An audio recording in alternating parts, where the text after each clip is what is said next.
নমস্কার বন্ধুরা, সবাইকে জানাই বিশ্ব পরিবেশ দিবসের শুভেচ্ছা ও আন্তরিক ভালোবাসা।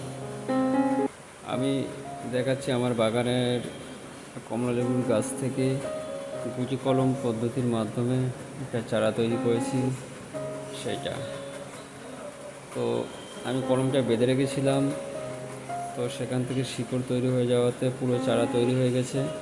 তো তারপরে আমি ওটা কেটে এটা পেপারটা ছাড়িয়ে একটা বড় ব্যাগের মধ্যে কিছুদিনের জন্য রেখে দেবো। তো তারপরে শিকড়টা ভালোভাবে তৈরি হয়ে গেলে এটাকে নিয়ে আমি অন্য একটা জায়গায় রোপণ করে দেবো, ঠিক আছে?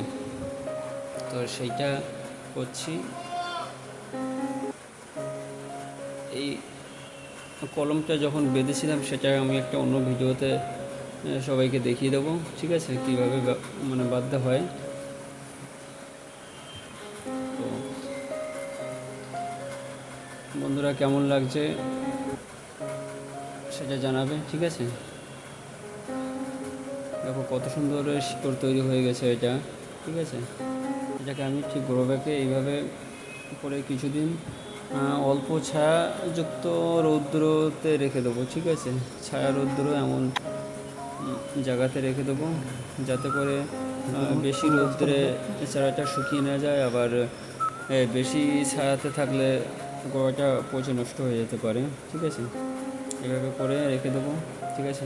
বন্ধুরা, কেমন লাগছে? ভালো লাগলে লাইক কমেন্ট শেয়ার করবে, ঠিক আছে? ভালোবেসে পাশে থাকবে। ওকে, ধন্যবাদ।